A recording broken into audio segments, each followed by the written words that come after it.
At 90 years old, Barbara Feldon is a woman who's lived a life full of adventure, success, and heartbreak. As an actress, she captured the hearts of millions with her portrayal of Agent 99 on the classic TV series Get Smart. But despite her fame and success, Feldon has chosen to live her life alone. Facts First presents, at 90, Barbara Feldon says this is why she lives all alone. Barbara Feldon was born Barbara Ann Hall, March 12, 1933, in Butler, Pennsylvania. She grew up in Pittsburgh and attended Bethel Park High School. She went on to study drama at Carnegie Mellon University. She worked as a model and even won the grand prize on the show The $64,000 Question for the category of William Shakespeare. She started her acting career in 1957 when she was only 24. She rose to fame playing Agent 99 on the hit TV series Get Smart, which aired from 1965 to 1970. Feldon has also appeared in other shows like 12 O'Clock High, Flipper, and The Man from U.N.C.L.E. She's acted in movies like Fitzwilly and Smile, but she'll always be best known by her legions of fans for her iconic role as Agent 99.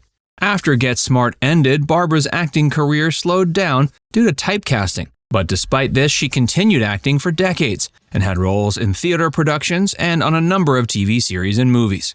She additionally reprised her role as Agent 99 in the 1989 movie Get Smart Again. Feldon starred in several TV movies after Get Smart, including Let's Switch and A Guide for the Married Woman. She also appeared in other TV shows like Cheers and Mad About You. She was married to Lucien Verdoux Feldon from 1958 to 67. A candid peek into her life. Barbara Feldon celebrated her 90th birthday, March 12, 2023. To mark this occasion, Ann Hampton Callaway, a renowned jazz singer and longtime close friend, took to her Facebook page to pay tribute to the actress.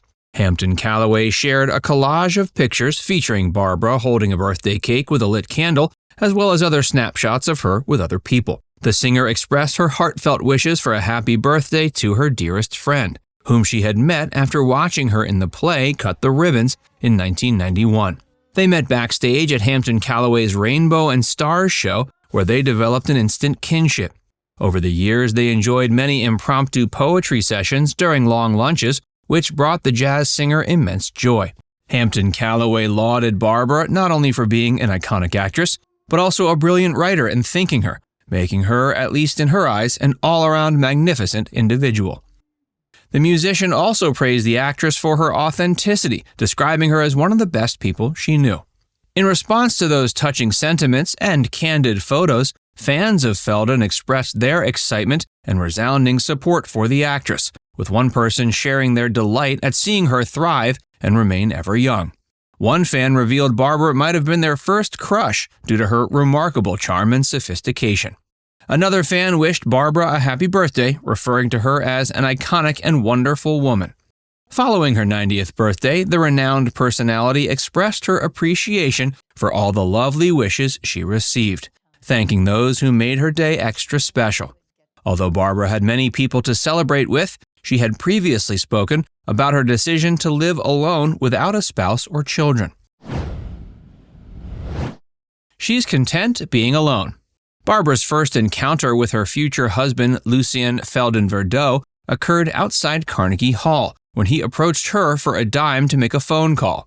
Before she knew it, they were enjoying coffee together. The suave European man shared that he was in advertising, but had lost interest in the field. Within a year of beginning their passionate courtship, the couple tied the knot. But Barbara's father had a sense something was off about Lucien, though he kept that feeling to himself. As the actress's career took off, first as a showgirl and then as a mod-era fashion model, Lucien remained by her side. She appeared in commercials, including the famous Revlon's Top Brass medicated hair treatment ad, in which her husband had a cameo.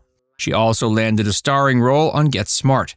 However, eventually Barbara discovered that Lucien was not the refined man he pretended to be. After discovering Lucien had been living a lie for pretty much as long as Feldon knew him, the couple divorced in 1967. In 1980, Barbara decided to shake things up and leave Hollywood to live the life she had always envisioned. In a past interview, she was once quoted as saying she took a chance and moved to New York to see what fate had in store. She further compared life to a kaleidoscope that creates set patterns with its moving beads. Barbara desired that kind of big change and decided to give her life's kaleidoscope a big twist. But moving was a significant change, more so than she anticipated, and she didn't have any friends in New York anymore. Nonetheless, she closed on her house, sold her sailboat in California, packed up and rebuilt her life.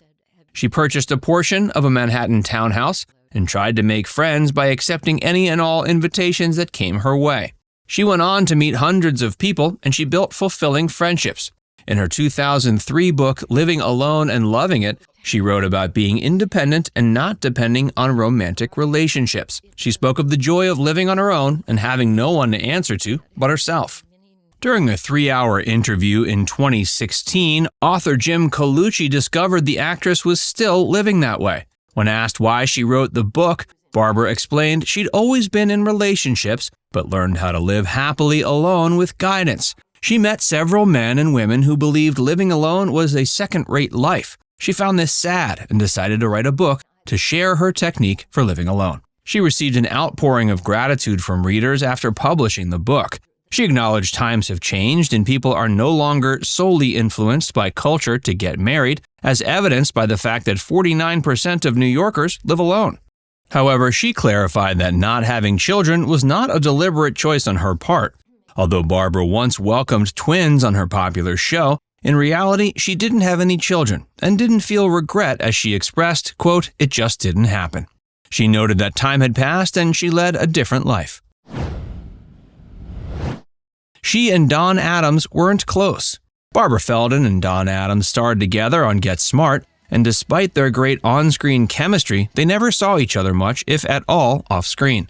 Feldon revealed they were very friendly and nice to each other, but that their relationship was always on the formal side. In fact, she said she never had a serious conversation with Don once during their 5 years of working together. Adams was best known as bumbling Maxwell Smart, Secret Agent 86 in Get Smart, which he also sometimes directed and wrote. He won 3 consecutive Emmy Awards for his performance in the series. He passed away September 25, 2005 in Los Angeles due to lymphoma and a lung infection. Barbara's legacy. At 90 years old, Barbara Feldon may be living alone, but that doesn't mean she's stopped living life to the fullest. In fact, she's still as busy as ever, participating in speaking engagements, writing books, and making public appearances. She's even been known to hop on a plane and travel internationally, proving age is just a number. But as with all great stars, fans are left wondering how Barbara will be remembered. For many, she'll always be Agent 99, the stylish and intelligent secret agent who captured hearts on Get Smart. Others may remember her as a trailblazer for women in entertainment, breaking barriers and challenging stereotypes in a male-dominated industry. But Barbara Feldon's legacy will endure long after she's gone. So while she may prefer to be alone now, she'll never be forgotten by those who loved and admired her. Now it's time to hear from you. How will you remember Barbara Feldon after she passes? And were you surprised to learn she's content living alone at 90? Let us know in the comments section.